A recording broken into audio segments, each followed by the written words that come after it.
সদস্য ব্যারিস্টার মওদুদ আহমেদের গুলশানের এই বাড়িটি নিয়ন্ত্রণে নিয়েছে রাজুক। বর্তমানে বাড়িটি পুলিশি পাহারায় রয়েছে। গত 4 জুন হাইকোর্টের নির্দেশের পর বুধবার বিকেলে বাড়িটির নিয়ন্ত্রণ নেওয়া হয়। গত প্রায় 3 দশক ধরে এই বাড়িটিতে বসবাস করে আসছিলেন মওদুদ আহমেদ।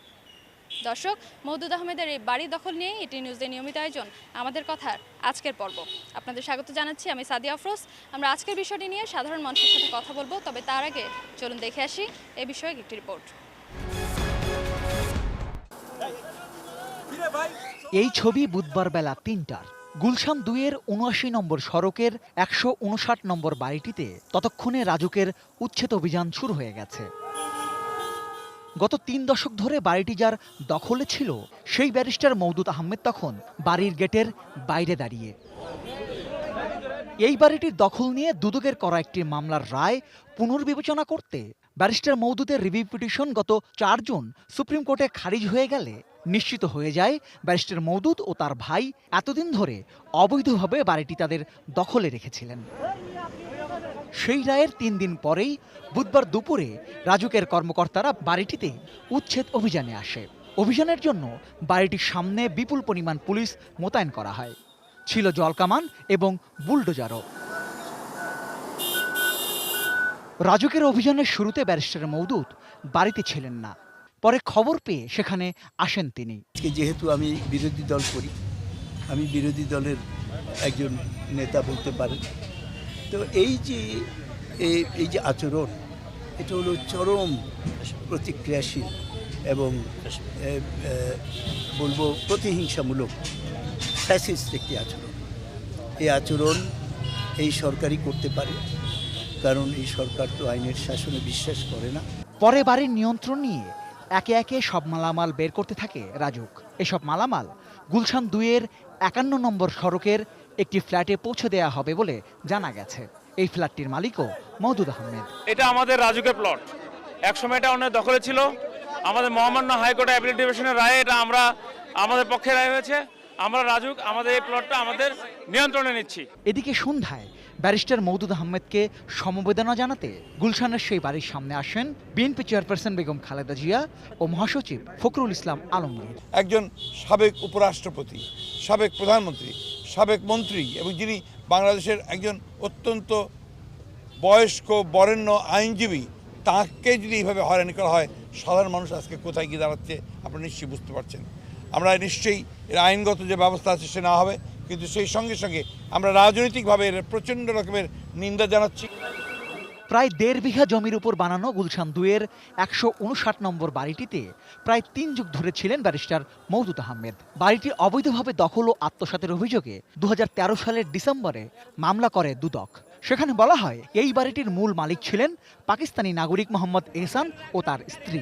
মুক্তিযুদ্ধের সময় দেশ ছাড়ার পর তার আর ফিরে না আসায় ১৯৭৩ সালে নিজের ভাই মঞ্জুর আহমেদের নামে ভুয়া মোক্তারনামা করে পরিত্যক্ত এই বাড়িটি দখলে নেন মওদুদ আহমেদ। Rezwan Faiz, ATN news, Dhaka. এতক্ষণ রিপোর্টটি দেখলেন, এবার চলুন জেনে নেই এ বিষয়ে সাধারণ মানুষ কি বলছেন। উনি একজন ব্যারিস্টার মানুষ, প্রবীণ রাজনৈতিকবিদ, কাজেই সেই হিসেবে ওনাদের উপরে আমরা সাধারণ জনগণ নির্ভর করি, বিশ্বাস করি। আর সেখানে উনি মিথ্যা আশ্রয় নিয়ে এইরকম একটা পাকিস্তানের একজন লোকের বাড়ি দখল করিয়া এত বছর উনি ফায়দা লড়ছে, এইটা অবশ্যই আইনের আওতায় আইনে দৃষ্টান্তমূলক শাস্তি ব্যবস্থা করা উচিত। উনি এতদিন ওই বাসায় ছিলেন, এখন হঠাৎ করে মনে করেন যে এটা রাজনৈতিক কারণেই উচ্ছেদ করা হচ্ছে, এটা আমি যেটা মনে করি যে কোনোভাবেই ঠিক না। উনি একজন সিনিয়র আইনজীবী দেশে, যদি আদালতের যেহেতু নির্দেশ, সেহেতু ওনার ওই বাড়িটা ত্যাগ করাটাই উচিত। এ ব্যাপারে ওনার ওইখানে অবস্থান নেননি, আইনি পদক্ষেপে উনি যদি থাকতে পারতেন। উনি থাকতে পারেননি, সেহেতু ওনার চলে যাওয়াটাই বেটার। এই বাড়িটা ধরে রাখছে, এটা কার বাড়ি? সরকারের বাড়ি না এই জনগণের সম্পদ, না তার নিজস্ব সম্পদ?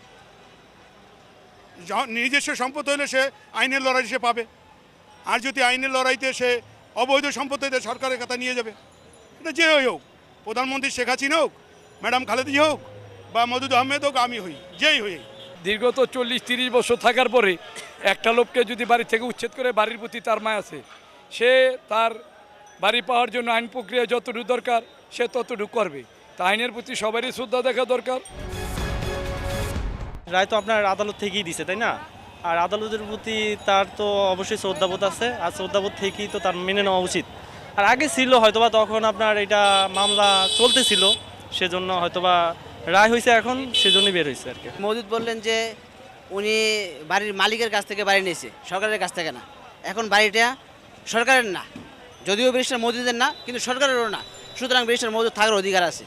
সেই হিসেবে আমরা তাই শুনেছি এবং আমাদের বিবেক তাই বলে যে যেহেতু সরকারের না বাড়ির মালিকের কাছ থেকে ব্যারিস্টার মওদুদ বাড়ি নিয়েছে, সে থাকবে। উনি লিগ্যাল থাকে তাহলে তো এটা আইনের জটিলতা। আর যদি আইনি যদি কোনো সমস্যা থাকে, মানে আমি তো যতটুকু শুনছি যে ওটা ওনারই বাড়ি আর এটা হলো রাজনীতি প্রতিহিংসা, এটাই আমি শুনেছি। এখন কতটা সত্য কতটা মিথ্যা সেটা আসলে জানি না। উনি যেন বাড়ির দখল করে উনি আইনের অবমাননা করলো, উনি স্বেচ্ছাভাবে উচিত যে বাড়ি ত্যাগ করা উচিত, রাজ্যকে বুঝা দেওয়া উচিত। তাহলে তেমন আইনের কোনো শ্রদ্ধা নেই। যদি শ্রদ্ধা থাকতো উনি স্বেচ্ছাভাবে দিয়ে দিত। যেটা একটু কিছুদিন আগে রায় হয়েছে, ওনার বাড়িটা মালিক ছিল, উনিও পারে নাই, তো উনি কীভাবে দাবি করে এটা? দর্শক, এই ছিল আমাদের কথার আজকের আয়োজন। আগামীকাল একই সময়ে এটিএন নিউজ আপনাদের সামনে হাজির হবে নতুন কোনো বিষয় নিয়ে। সে পর্যন্ত বিদায় নিচ্ছি আমি সাদিয়া আফরোজ। আপনারা ভালো থাকুন, সুস্থ থাকুন এবং থাকুন এটিএন নিউজে।